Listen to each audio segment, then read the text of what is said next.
Foco nas grandes cidades, não no país.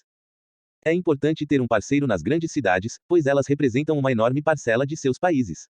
A cidade de São Paulo, com seus 16 milhões de habitantes, ou seja, cerca de 10% do total da população brasileira, representa mais de 20% do potencial do mercado de todo o país.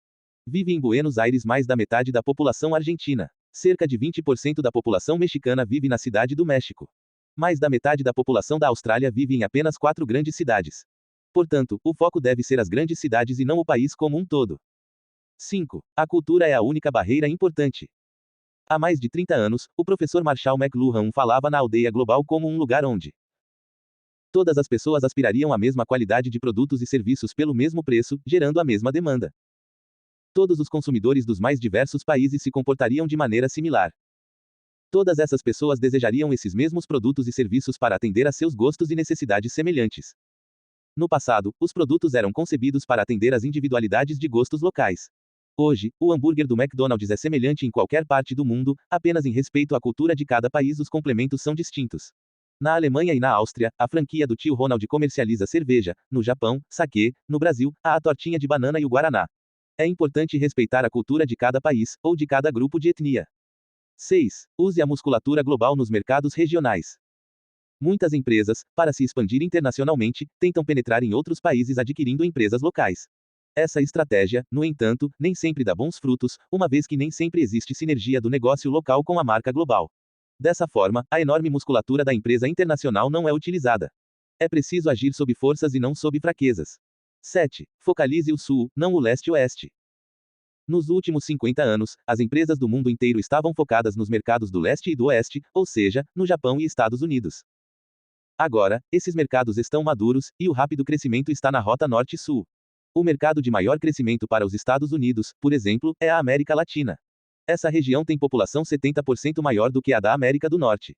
Não é nada se comparada com a da Ásia. A população asiática é a maior do mundo. Por volta de 2025, 9 dos 10 maiores mercados ainda serão considerados em desenvolvimento tomando como base a população. Todos, com exceção da Rússia, estão localizados ao sul do tradicional primeiro mundo. A maior parte da China está ao sul, assim como a Índia, o norte da África, a Malásia, a Tailândia e as Filipinas. Essas regiões não apenas estão crescendo rapidamente como são relativamente jovens. Cerca de 800 milhões de jovens do mundo vivem em nações em desenvolvimento. Hoje, apenas cerca de 1,1 bilhão dos 6 bilhões de pessoas fazem parte do seleto grupo de consumidores, com renda anual per capita de cerca de $7.500. Contudo, na população pobre, a maioria tem renda familiar inferior a $700 por ano, vivendo, no entanto, em países em desenvolvimento rápido. A globalização muda tudo. As estratégias internacionais requerem mudanças significativas na estratégia da empresa. A globalização requer repensar todos os aspectos de estratégias e suas implementações. De fato, a demanda por globalização é uma nova e irreversível tendência. É preciso rever conceitos e paradigmas e ampliar o escopo de atuação de empresas locais para sobreviver, por incrível que pareça, em seu próprio mercado. Evolução das estratégias. Ao longo dos anos, os modelos de estratégia de marketing foram evoluindo, quase sempre envolvendo as áreas de vendas, fornecedores e clientes. Cronologicamente, os principais modelos de estratégia foram: figura 3,1. F301 9788535269666.eps. Figura 3,1 Estratégias e teorias ao longo do tempo. 1. Análise de forças e fraquezas, Strengths and Weakness Analysis, anos 1960. Foi uma espécie de análise de meia-culpa. A empresa analisava seu potencial e suas fraquezas em relação à sua estrutura e seu desempenho no mercado, além de dificuldades de caixa e de investimentos para se adequar às necessidades do mercado. A área de marketing passou a ser olhada com mais cuidado e atenção. 2. Análise de portfólio de produtos do Boston Consulting Group, BCG, anos 1970. Neste e no modelo anterior, o objetivo era minimizar a ação da concorrência por meio de diminuição de fraquezas organizacionais e melhoria da oferta de produtos. Em ambos os casos, a atuação do vendedor era considerada importante para tornar produtos, oportunidade ou menino prodígio, produto novo de baixo crescimento em baixa participação de mercado, em produto, estrela, de rápido crescimento de mercado, e as estrelas, em vacas leiteiras, produtos geradores de caixa, evitando que os produtos, abacaxi, de baixa participação de mercado e baixa rentabilidade, contaminassem o desempenho da empresa como um todo. A equipe de vendas era estimulada a ter uma venda equilibrada entre os diversos tipos de produtos, para melhor rentabilizar o negócio da empresa. 3. Estratégia de Shareholder Value, valor para o acionista, anos 1980. O foco era a valorização das operações da empresa visando a seu maior valor de mercado. Mais do que máquinas e equipamentos, uma empresa era e ainda é avaliada de acordo com o seu quociente de eficácia operacional, QEO. A força de marketing é sem dúvida um grande diferencial estratégico em relação à concorrência. 4. Análise da indústria e estratégia competitiva, de Michael Porter, início dos anos 1990. Tinha como foco a análise da competitividade da empresa em seu setor industrial. E, sem dúvida, além de produtos diferenciados, a análise contemplava o desempenho da empresa como um todo e da força de vendas, em especial como uma das vantagens competitivas de uma empresa. O cliente é o rei, de Kenichi Ohmae, anos 1990. Estabelecia a estratégia de valorização do cliente, o tapete vermelho e a bajulação para manter e conquistar clientes. Essa foi sem dúvida uma estratégia de valorização também da força de vendas, para comprometê-la no processo de exaltar o cliente.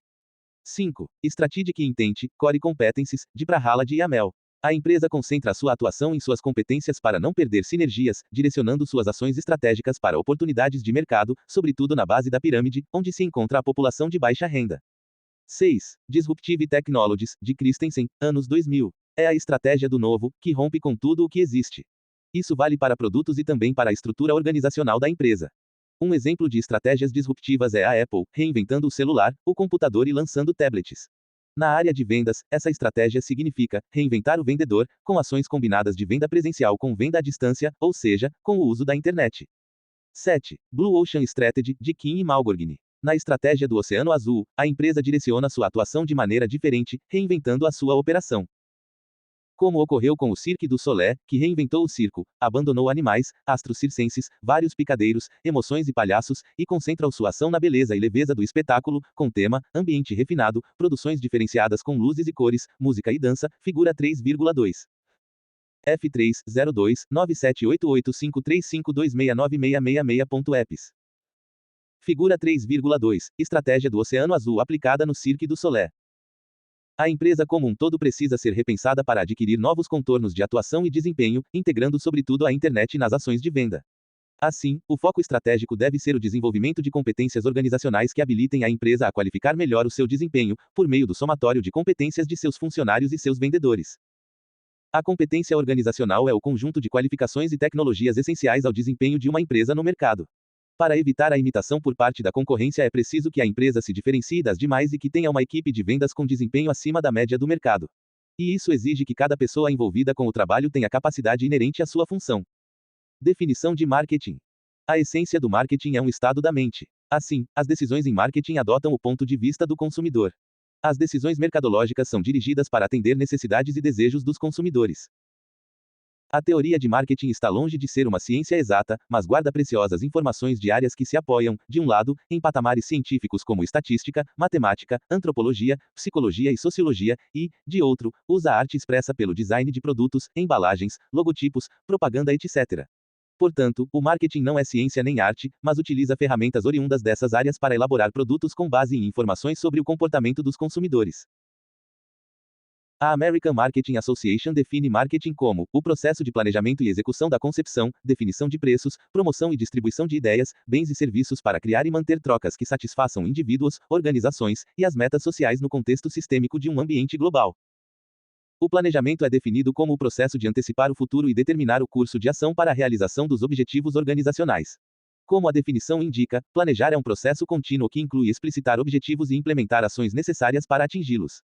O planejamento é como o plano de voo de uma aeronave, precisa-se definir a rota a ser seguida e prever planos alternativos de pouso, caso haja mau tempo na rota ou no aeroporto de destino.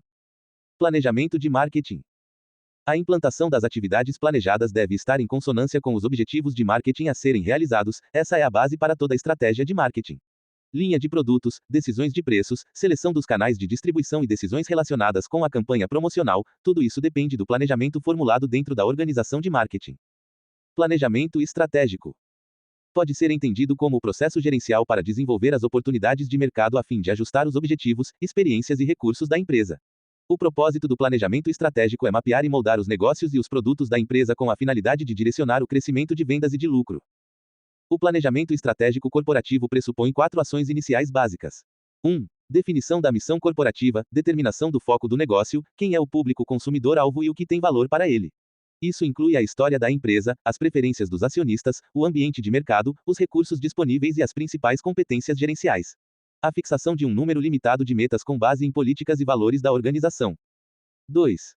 Estabelecimento de unidades estratégicas de negócios, em conformidade com grupos de consumidores, suas necessidades e desejos, a tecnologia necessária, conjunto de concorrentes, definição de ponto de equilíbrio e índice de lucro por produto, por tipo de cliente e por região. 3.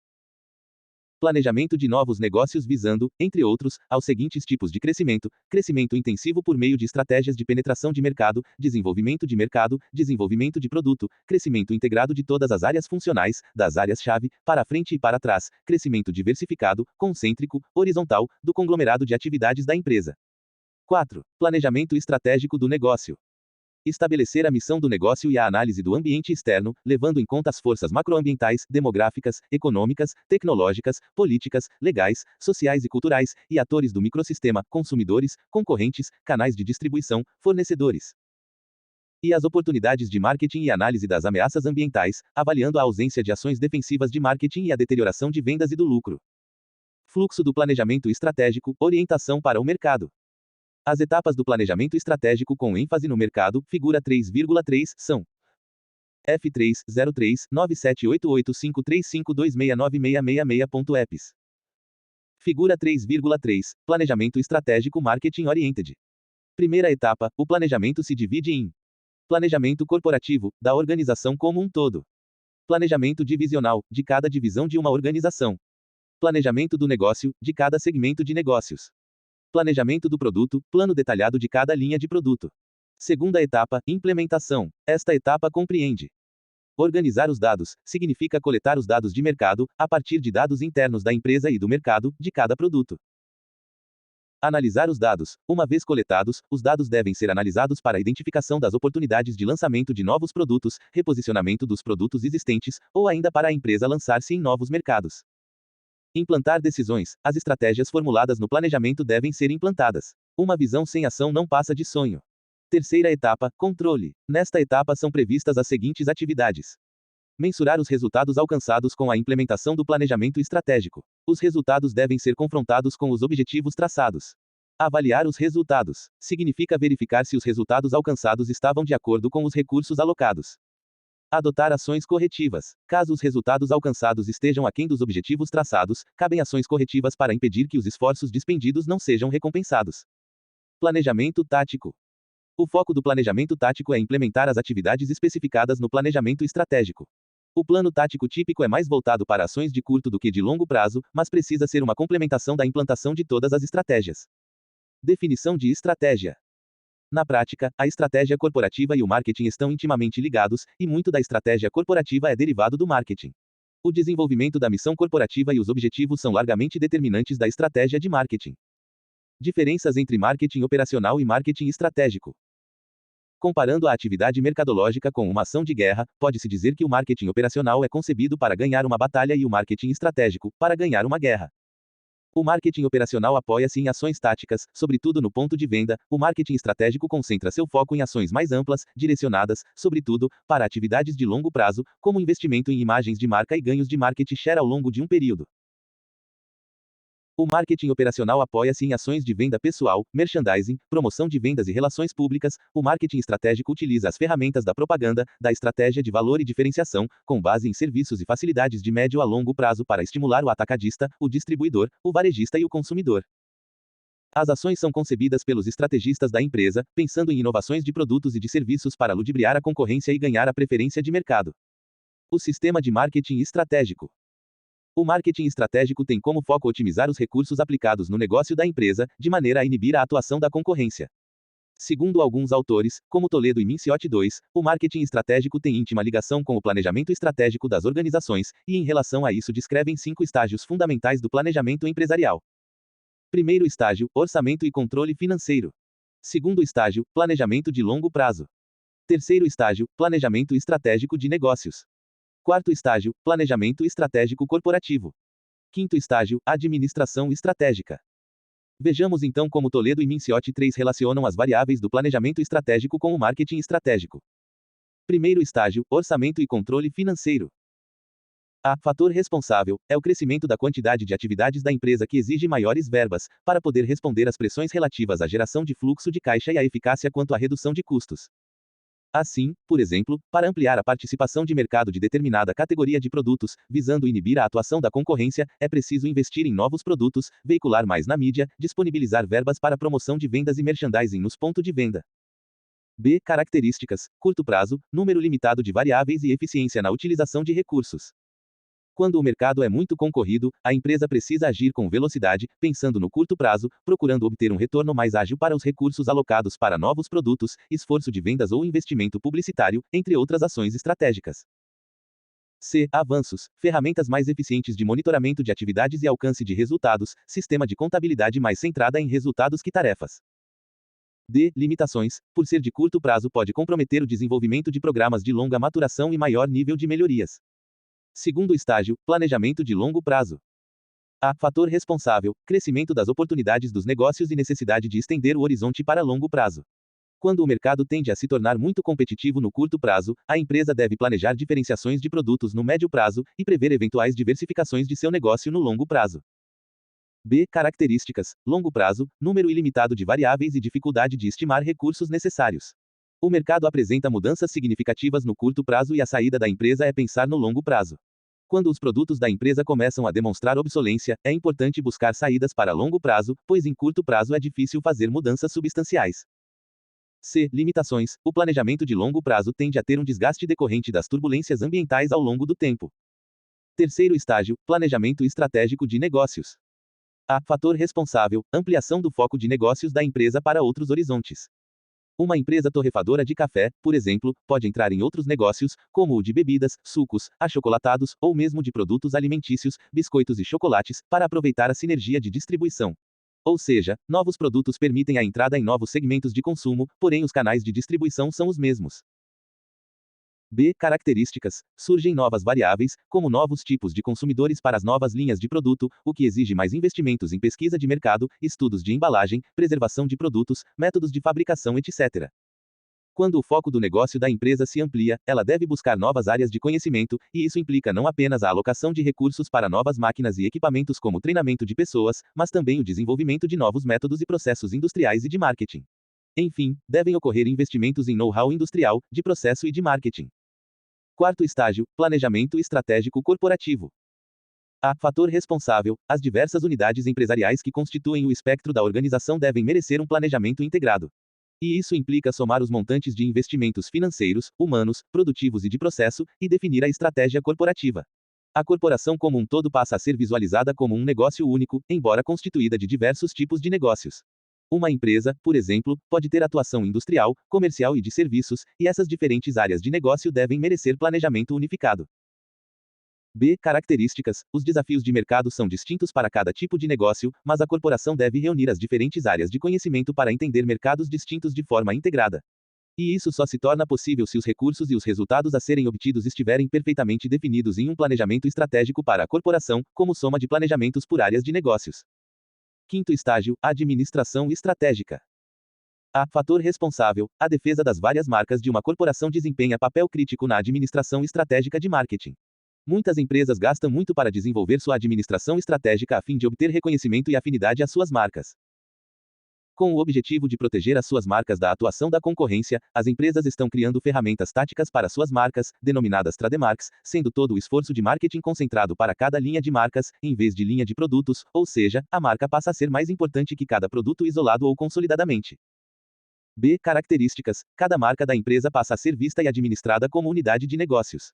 Os investimentos publicitários passam a ser realizados por marca, e a duração das campanhas promocionais, por exemplo, também se submete a critérios geográficos para fixar a marca em cada um dos canais de distribuição.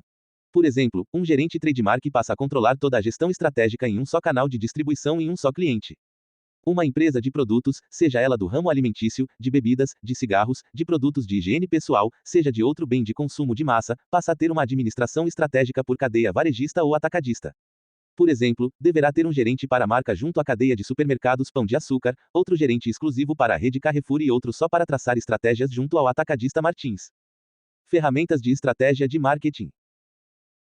Dentre as principais ferramentas de estratégias destacam-se o plano corporativo, também chamado plano de negócios ou business plan, e o plano de marketing, subdividido em plano de vendas, plano de comunicação, plano de merchandising, plano de relações públicas, entre outros.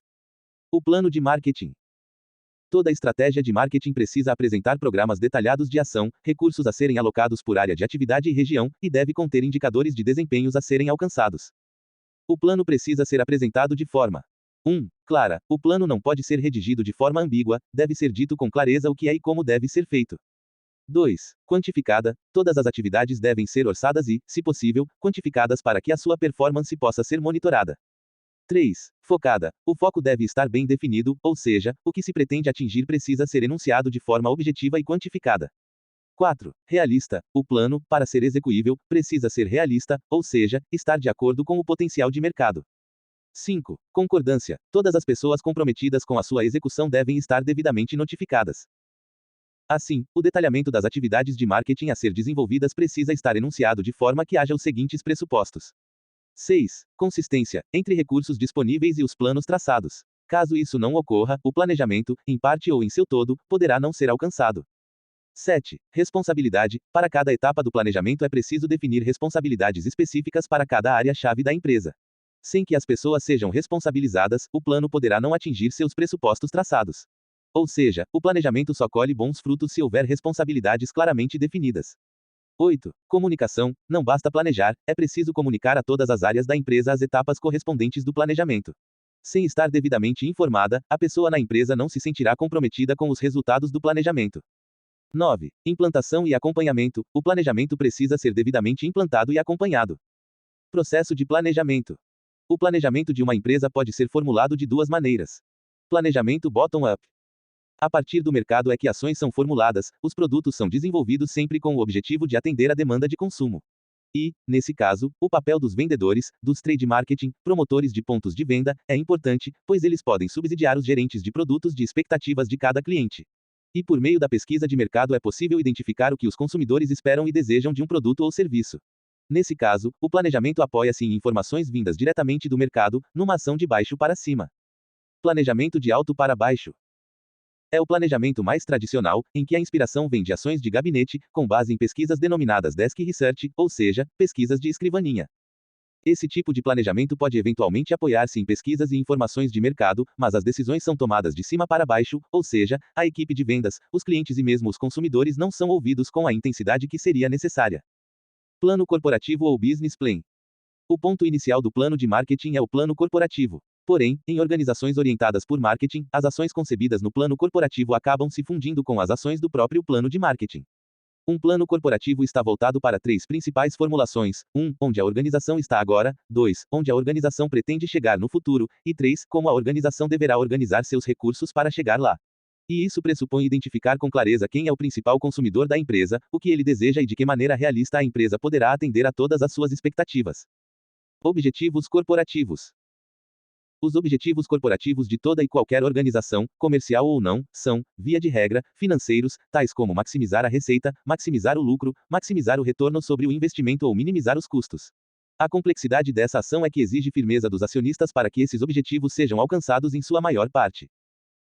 E o grau de satisfação de um acionista nem sempre é alcançado com facilidade, pois ele sempre deseja mais vendas, maior lucro, menor custo, maior retorno, e assim por diante. Objetivos para organizações que não visam ao lucro. Mesmo as organizações que não visam ao lucro, como entidades do terceiro setor, devem fixar objetivos claros a serem perseguidos. É preciso estar atento a alguns fatores que podem atrapalhar o alcance das metas da organização. 10. Objetivos ambíguos. Muitas pessoas estão envolvidas na entidade, o que sinaliza a existência de objetivos distintos e muitas vezes conflitantes. 11. Alocação de recursos. Sem que haja uma correta alocação de recursos financeiros e humanos, os objetivos podem não ser alcançados. Missão corporativa. A missão corporativa é normalmente subdividida em missão econômica e missão social. Dessa maneira, todas as organizações que visam aos lucros têm as seguintes missões. 12. Missão econômica. É definida como a razão de ser de toda e qualquer organização que opere em um sistema capitalista. Ou seja, o pressuposto básico de todas as empresas, independentemente do porte ou natureza da operação, é obter lucratividade em seu negócio. Ou seja, todo negócio precisa ser viável e rentável. 13. Missão social. É entendida como o papel da organização perante a sociedade ou comunidade da qual ela faz parte. Ou seja, existe sempre uma responsabilidade social em relação ao ambiente, à sociedade e à comunidade interna, funcionários, fornecedores e clientes, e à comunidade externa, a cidade, o bairro ou mesmo o país. Visão corporativa. A visão ou sonho refere-se à posição em que a empresa está e àquela na qual ela gostaria de estar dentro de algum tempo. Diante de visões bem definidas, a empresa pode lograr um crescimento no curto, médio e longo prazos. Uma empresa sem visão poderá desaparecer com o tempo. O fabricante de chapéus, por exemplo, deve redirecionar o seu negócio para bonés. Caso ele se omita, o seu negócio pode desaparecer por falta de visão. Miopia de marketing. A miopia em marketing ocorre toda vez que a organização despreza oportunidades de mercado por imaginar que sua posição é imbatível. Auditoria de marketing. Auditar significa controlar, avaliar. Em marketing, o objetivo é confrontar recursos alocados em relação aos resultados alcançados. Análise. A investigação de mercado é uma arma poderosa para detectar tanto oportunidades quanto ameaças que pairam sobre qualquer tipo de negócio. Portanto, investir em pesquisa pode ser uma ação cautelosa para prever turbulências e definir ações estratégicas. Oportunidades e ameaças. As oportunidades e as ameaças de mercado são como a dupla Cosme e Damião, dois santos que caminhavam juntos. A cada oportunidade pode existir uma ameaça de não dar certo. Por isso, é importante estimar e saber aproveitar as oportunidades de mercado e, ao mesmo tempo, minimizar as ameaças que possam surgir. O papel do planejamento estratégico é enumerar oportunidades, a forma de viabilizá-las e como neutralizar as ameaças reais e potenciais. Forças e fraquezas. Ações estratégicas de marketing devem ser definidas em cima de forças das marcas da empresa, mas outras ações devem ser traçadas para inibir as suas fraquezas. Assim, é importante agir sob forças e ter as fraquezas sob controle. Estratégias de marketing. As ações estratégicas de marketing devem ser formuladas com o objetivo de maximizar os recursos alocados de maneira a gerar lucro. Nenhuma ação estratégica deve estar desvinculada do objetivo de lucro. Investimentos em publicidade corporativa e quaisquer outras ações estratégicas devem ser executados para consolidar os negócios da organização como um todo. Detalhes do plano e programas. O Business Plan deve conter detalhes de investimentos e resultados financeiros almejados de recursos de produção a serem alocados, bem como detalhes de investimentos em treinamento e desenvolvimento de pessoas. Deve conter, ainda, planos de marketing, vendas e comunicação, entre outros. Plano contingencial. Caso uma turbulência na economia ou um fator político inesperado prejudique os negócios da corporação, é preciso formular uma ação imediata. Essa ação é formalizada em um plano contingencial de negócios. Orçamento e ferramentas gerenciais. Todos os recursos a serem dispendidos na consecução do plano de negócios, Business Plan, devem estar relatados, assim como as ferramentas gerenciais devem estar relacionadas por tipo de tarefa. Medida do progresso. O plano deve ser acompanhado passo a passo. E a cada etapa do plano devem ser medidos os resultados alcançados para se estimar o progresso obtido. Análise de desempenho. A cada etapa do plano deve ser realizada uma análise de seu desempenho. Ou seja, em que medida os recursos alocados no planejamento estão repercutindo nos resultados. Caso os resultados alcançados estejam aquém do planejado, ações corretivas devem ser imediatamente acionadas. Ferramentas utilizadas no planejamento de marketing. Para conseguir resultados mais eficazes do planejamento de marketing, há um bom número de ferramentas que podem ser utilizadas para auxiliar na condução dessa importante tarefa.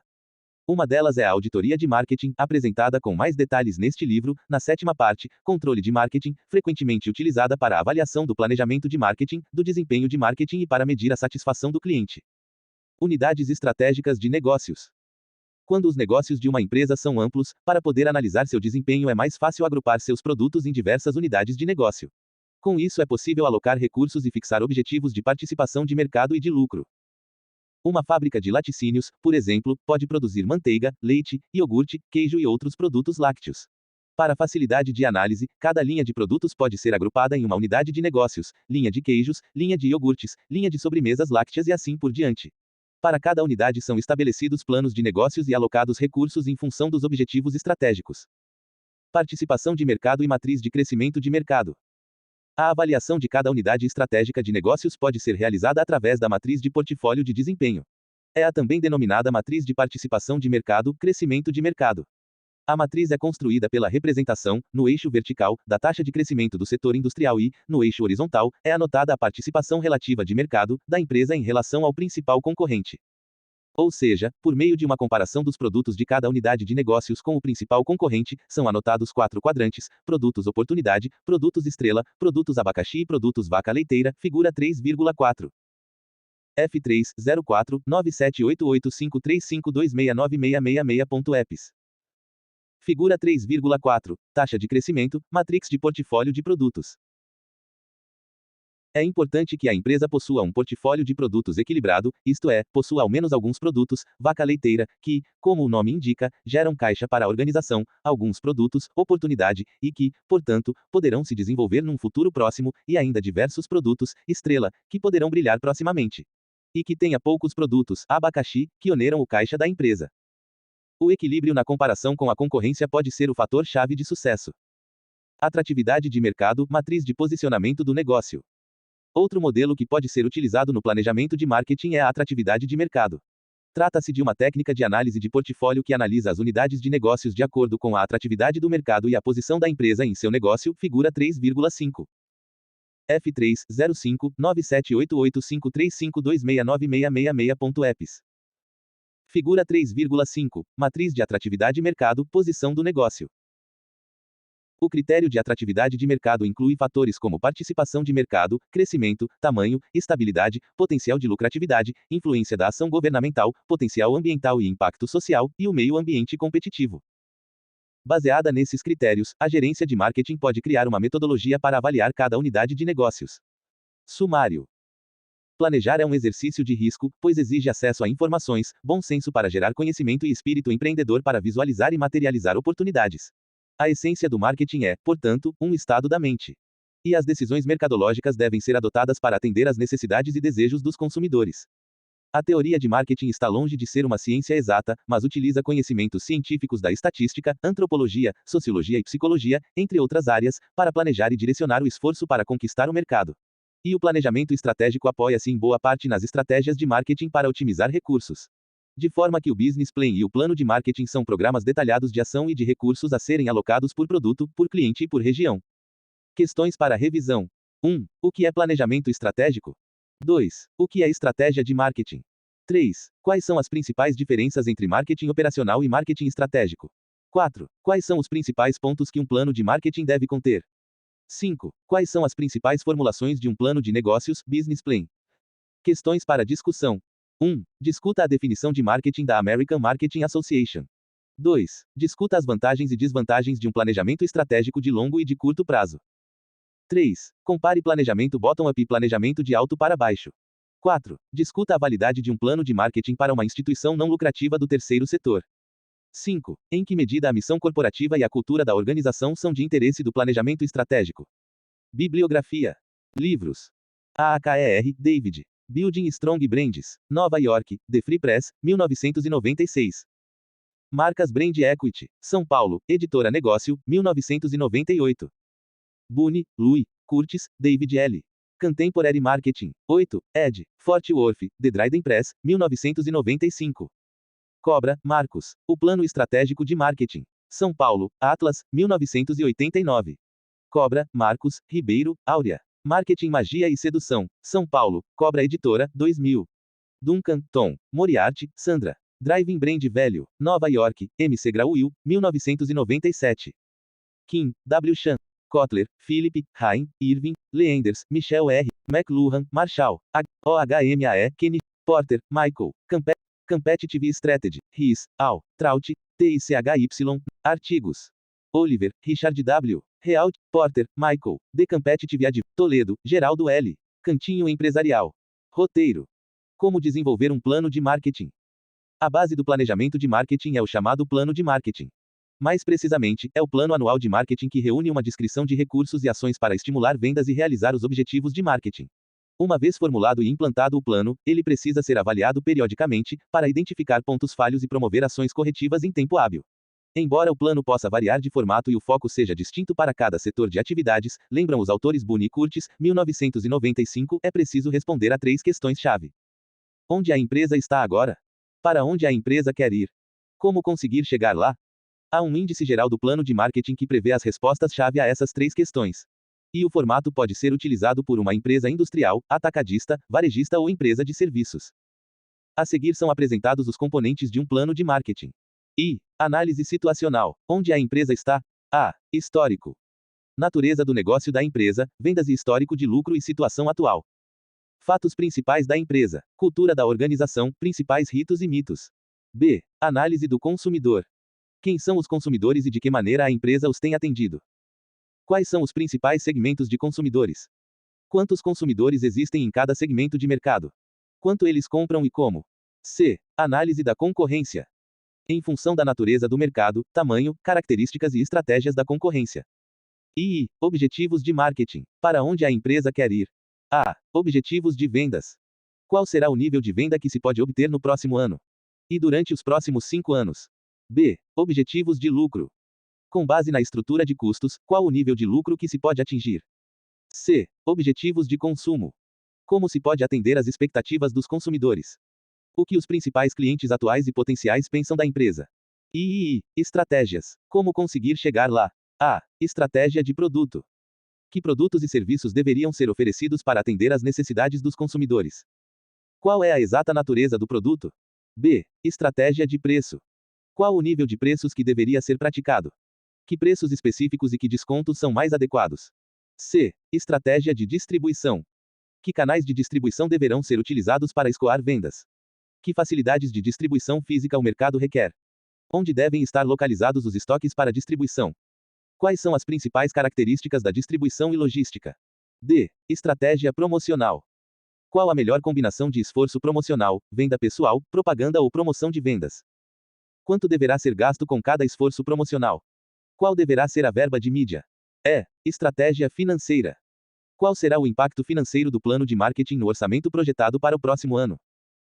Qual será a renda projetada comparativamente com a receita esperada se o plano não for implementado? Fonte: Boone, Louis, Curtis, David L., Contemporary Marketing. 8. Ed. Fort Worth, The Dryden Press, 1995. Cantinho Empresarial. Case. O desafio para a globalização da marca Brasil. O Brasil precisa exportar para acelerar o seu ritmo de atividade econômica e de geração de emprego. Porém, para abrir portas para os produtos e serviços nacionais, é preciso criar uma marca para os produtos made in Brasil. Afinal, como apontado por um artigo da Gazeta Mercantil, segundo levantamento do Instituto de Pesquisa Econômica Aplicada junto a 31 mil empresas, constatou-se que as grandes exportadoras empregam em média 360,4 trabalhadores, enquanto as que se limitam ao mercado interno têm cerca de 62,3 pessoas. Vender ao exterior é essencial também para diminuir a vulnerabilidade externa do país e levar à redução da dívida interna, a globalização, 2002. Além de diversificar suas exportações e agregar valor ao produto vendido no exterior, o país deve aumentar a sua base exportadora. Para isso, tem que incorporar à sua plataforma a capacidade empreendedora das pequenas e médias empresas.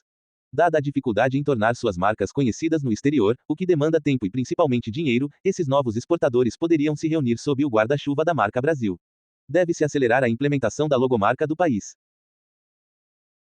O artigo da Gazeta Mercantil prossegue: o objetivo é criar no exterior a imagem de um país com produtos de qualidade, como a Itália é conhecida por seu design, a Suíça por seus relógios, a Escócia por seu whisky, a Noruega por seu bacalhau, a Holanda pelas tulipas, a Rússia pela vodka, a França por sua moda, perfumes e vinhos, e Portugal por seu vinho do Porto e cortiça. Veja-se o exemplo da Colômbia, cujos produtores de café criaram um personagem, o Juan Valdez, para vender a imagem da mercadoria. O desenho ficou popular nos Estados Unidos, reconhecido até pelas crianças, e conquistou as prateleiras dos supermercados para o café colombiano. A necessidade da marca Brasil é reconhecida por consórcios de exportação, em que se unem pequenas empresas de um mesmo setor, que incluem o nome do país nos seus produtos. A Associação Brasileira das Indústrias de Componentes para Couro e Calçado, a Sintecal, e a Associação Brasileira de Máquinas para Couro e Calçados, Abramec, ganharam prêmio da Agência de Promoção de Exportações, Apex, pela marca Buy Brasil, criada para venda ao exterior de componentes e máquinas de calçados. O Brasil tem um diferencial competitivo porque suas agências de publicidade possuem a capacidade de organizar suas promoções, uma vez que são constantemente premiadas no exterior. Devido à diversidade ambiental e cultural do país, é possível a promoção multifacetada da marca Brasil. Mesmo contando com produtos de qualidade, as pequenas empresas brasileiras respondem por apenas 2% de nossas vendas externas. Na Itália, consórcios de companhias pequenas são responsáveis por 40% das exportações. Um exemplo de sucesso que precisa ser ampliado é o do recente reconhecimento da cachaça brasileira. Pequenos produtores se reuniram para exportar e cuidaram até do design da garrafa. Esse trabalho culminou com o reconhecimento do produto cachaça pelo governo brasileiro. À medida que se promove a marca Brasil no exterior, os produtos das empresas de pequeno porte podem ser incorporados às redes de varejo, às redes atacadistas e às cadeias de suprimento das indústrias. Fonte: A Globalização da Marca Brasil. Gazeta Mercantil, 21 de janeiro de 2002, p. A2. Questões: 1. Crie uma campanha para a divulgação da marca Brasil no exterior. 2. Crie um logotipo para a marca Brasil. 3. Identifique oportunidades para a divulgação da marca. Crie um plano de comunicação. 4. Crie um plano de mídia para a marca Brasil no exterior. 5. Crie um calendário de eventos no exterior para propagar a marca Brasil, nossa cultura e outros fatores que você julgue relevantes. Abertura CAP 04. CAPI acento agudo TULU. 4. O Sistema de Informações e a Pesquisa de Mercado. Coautoria Adelia Franceschini. Cada qual tem um gosto que o arrasta. Virgílio, 70 a 18 AC, Eclogas, II. Introdução.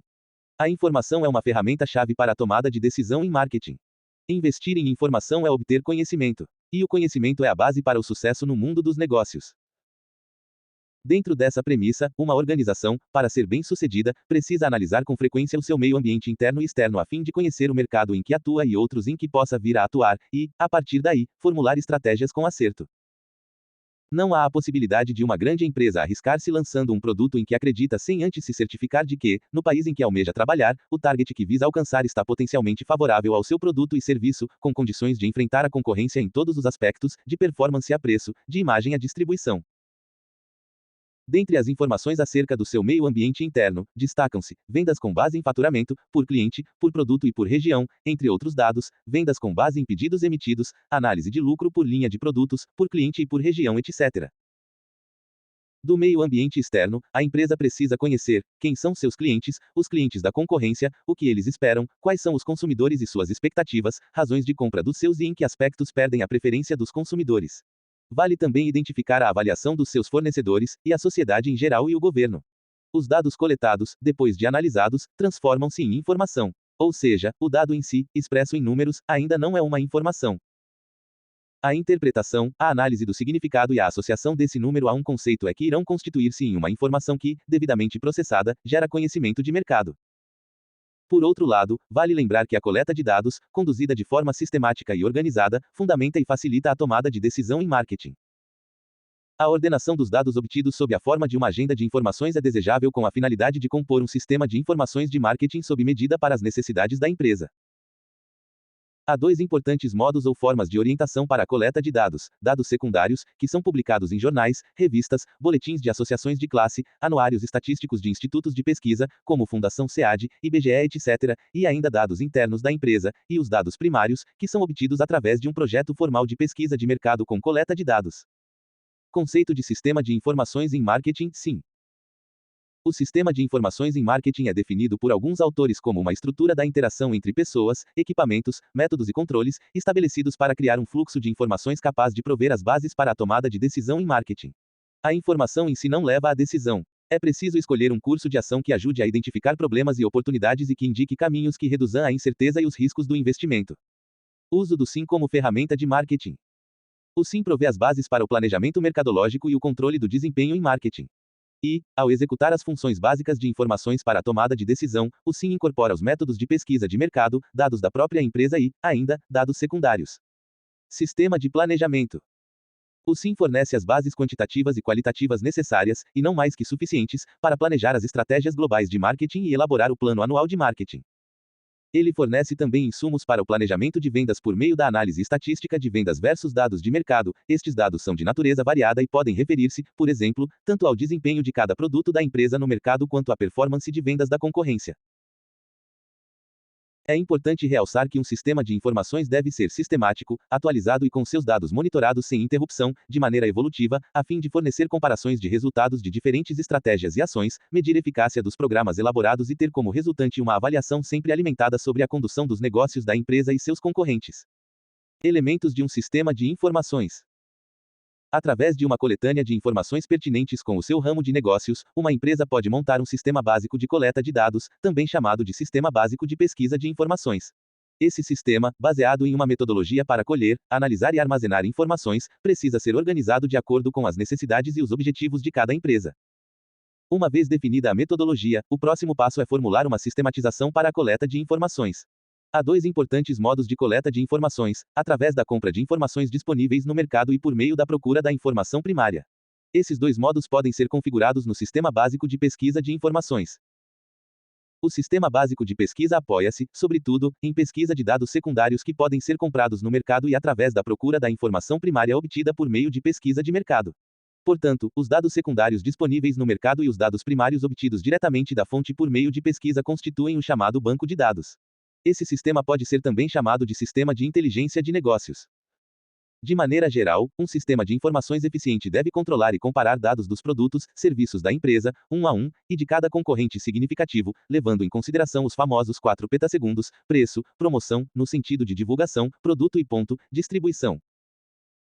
O sistema deverá ser alimentado frequentemente, tratado semanal, mensal e anualmente, fornecendo um acompanhamento que norteie a empresa com sua real posição no mercado, de preferência apontando o índice de penetração no mercado, quantos consomem o meu produto, serviço, proporcionalmente, e qual a participação da marca no mercado, entre tudo o que é vendido naquela categoria, qual proporção é da marca da empresa. Esses dois índices lidos em conjunto darão a clara evidência se as atividades de marketing resultaram positivamente de fato e pode ser tratado por região, estado, cidade, etc. Obviamente, os valores tratados devem ser relativizados através do tempo, transformando-se em moeda estável ou forte para se ter a relação longitudinal dos montantes apontados de maneira válida. Fontes de informação. As fontes de informação disponíveis no mercado são especialistas, documentais e de percepção do mercado. Os especialistas da área podem ser de grande variedade: acadêmicos, jornalistas especializados, profissionais em fortes corporações da área, órgãos do governo, associações e organismos ligados à ação operacional da empresa. A participação dessa contribuição se dá através de pesquisa de mercado na maior parte das vezes, mas outras áreas podem e devem contribuir para dar voz, como o saque, RP, site da empresa e outros. As fontes documentais são constituídas de fontes externas de documentos publicados, associações e sindicatos do setor, agências de governo, fundações e institutos que tenham o setor dentro do foco, como a Fiesp ou outros mais generalistas, como o IBGE, e da fonte interna da empresa, com dados elaborados por diversos departamentos, como contabilidade, administração de vendas, contas a pagar e a receber, departamento de crédito e outros. A internet veio contribuir decisivamente para o acesso das informações, e o mundo empresarial tem novos horizontes de análise, alimentado por tantos portais e fontes diferentes à disposição. Contudo, tem-se também muito trabalho para isolar os dados consistentes e significativos que andam pela web, pois se deve checar com mais de uma fonte a mesma informação, evitando-se utilizar dados não identificados em relação à sua origem. As fontes de percepção do mercado podem ser de várias naturezas, mas devem trazer as informações que são emanadas dos clientes, fornecedores e opinião pública de maneira geral. Pesquisas de mercado. Serviço de atendimento ao cliente, SAC. Monitoramento das redes sociais. Organização de um sistema de inteligência de mercado. Pode-se perceber uma grande variação de estruturação da área no mercado de inteligência de mercado, dependendo da importância reputada e da complexidade dos resultados que a empresa requer controlar. Nota-se um grande movimento na atualização dessas áreas, que estão buscando acompanhar as tendências do mercado, inovações e novos canais, procurando não perder as oportunidades. Há grandes organizações que simplesmente dividem a área em dois setores. Análise de dados internos, vendas, desempenho de família, linha de produtos, pesquisa de mercado, promoção e divulgação, comunicação, eventos realizados, dados de reclamação de saque, ampliação de canais de distribuição, lojas, distribuição e logística, exportação, inovação de produtos próprios, previsões de venda, reunindo esses e todos os demais dados mercadológicos da empresa. Análise de dados externos, share de mercado, canais de distribuição, análises econômicas, pesquisa de mercado sobre concorrentes, monitoramento de ações da concorrência, análise de preços ofertados, auditoria de vendas da categoria, aglutinando todas as informações mercadológicas da concorrência. Em algumas instituições, dada a complexidade dos seus produtos e respectivos mercados, o sistema de inteligência subdivide-se por linha de produtos, dando entendimento mercadológico àquela demanda e seus resultados e ainda, dentro de uma linha, outras divisões que coletem as informações do mercado e as internas. Assim, grandes organizações podem apresentar um organograma da área esparso por unidade de negócio, tipo, higiene pessoal, cabelos, perfumes e colônias, pele e tratamentos, e para cada uma dessas unidades apresentar a setorização interna do sistema de informações de mercado. Tipo de informação. Cobertura.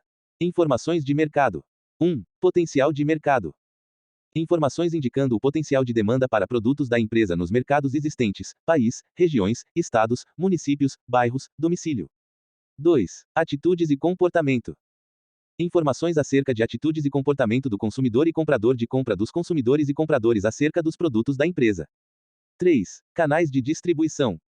Avaliação da eficácia, atitudes e preferências do distribuidor. 4. Mídia. Informação sobre os canais de comunicação, eficácia, custo e cobertura. 5. Fontes de mercado. Avaliação, qualidade e custo. 6. Novos produtos. Informações sobre mercado para novos produtos. Informação acerca da concorrência. 7. Estratégia competitiva e planos. Metas, objetivos. Definição de negócios da empresa por produto e por segmento de mercado. 8. Estratégia competitiva funcional. Marketing, mercado-alvo, produto, preço, promoção, estratégias e planos, financeiros, produção, pesquisa e desenvolvimento e planos de recursos humanos. 9. Operação competitiva. Informações detalhadas acerca da atuação da concorrência. Recursos para informação. 10. Recursos humanos. Avaliação das pessoas e grupos de trabalho, etc. 11. Monetários. Avaliação do custo do dinheiro envolvido no sistema. 12. Materiais. Avaliação de custo. 13. Aquisições e parcerias. Informações concernentes a aquisições potenciais de parcerias ou associações. Condições ambientais. 14. Fatores econômicos. Informações macroeconômicas, fatores restritivos, tais como movimento de capitais, taxas de crescimento, taxas de inflação e estrutura da economia por região. 15. Fatores sociais, culturais e políticos. Estrutura social, mobilidade social, fatores culturais e políticos, etc. Em outras empresas onde não há tão fortemente o sentido de diferentes unidades de negócios, a área pode se setorizar para manter o foco em atividades específicas, sendo comum também encontrar as seguintes subdivisões. Tendências de mercado, apontando as inovações e seu desempenho, sinalizando o impacto de novidades possíveis aqui e no exterior, monitorando o que está sendo feito e pesquisando novas possibilidades. Análises econômicas, com o estudo e a compilação de múltiplos dados secundários que interferem no negócio direta ou indiretamente, através do impacto na sociedade, por exemplo, podendo significar resultados diferentes a médio e longo prazos. Novos canais, as significativas mudanças de canais de comunicação e também de canais de venda, principalmente em função da web, que precisam ser acompanhados, analisados. É necessário tirar uma conclusão sobre a contribuição desses canais no negócio e até mesmo entender como podem ser aplicados. Pesquisa de mercado, levantamento de dados primários, coletados junto a usuários, clientes, compradores com os mais variados objetivos, levantamento de perfil, avaliação de produtos e serviços, segmentação de mercado, teste de novos produtos, avaliação das fortalezas da concorrência, etc. Ponto e vírgula. Algumas empresas entendem a inteligência de mercado como a nova área de marketing e colocam dentro dessa área unidades que no passado eram autônomas, como eventos, comunicação, promoção, CRM, etc. Dimensionamento de mercado. O mercado é a razão de ser de qualquer organização, seja ela industrial, agrícola, comercial ou de serviços. Sem a existência de um mercado comprador para seus produtos ou serviços, nenhuma empresa sobrevive. É por isso que os mercados são procurados com afinco pelos pesquisadores de marketing. Independentemente da natureza de seus produtos ou serviços, toda organização, em algum momento de sua existência, defronta-se com o dilema da identificação de mercados e com a consequente busca de sua quantificação. Atualmente, há quase a imposição de desenvolver um business plan, medindo o investimento e calculando os tempos de retorno desse capital em função dos resultados obtidos no mercado. Isso significa a necessidade de, por meios empíricos ou técnicos, estimar a demanda de produtos e serviços. Ou seja, estimar as possibilidades de vendas. Vale lembrar que sem um critério para apurar a potencialidade de um mercado fica difícil orientar os investimentos em diversos setores de uma organização, como prever a capacidade de produção e a necessidade de matéria-prima e demais insumos produtivos para suportar adequadamente a demanda de produtos e serviços oriunda desse mercado. Nesse ponto é importante definir o que é um mercado. O mercado, marketplace, é entendido como um lugar público onde produtos ou serviços são comprados e vendidos, diretamente ou através de intermediários. Ou ainda, o mercado é constituído de um aglomerado de pessoas com habilidade presente ou potencial e desejo para comprar um produto ou serviço, e isso equivale à noção de demanda. Uma vez compreendida a noção de mercado, é importante introduzir a definição de demanda de mercado. Demanda e potencial de mercado. Para Philip Kotler, a demanda de mercado para um produto é o volume total que pode ser comprado por um grupo definido de consumidores, em uma área geográfica definida, num determinado período de tempo, num definido meio ambiente e sob um apropriado programa mercadológico. A definição de demanda de mercado é muitas vezes confundida com a definição de potencial de mercado.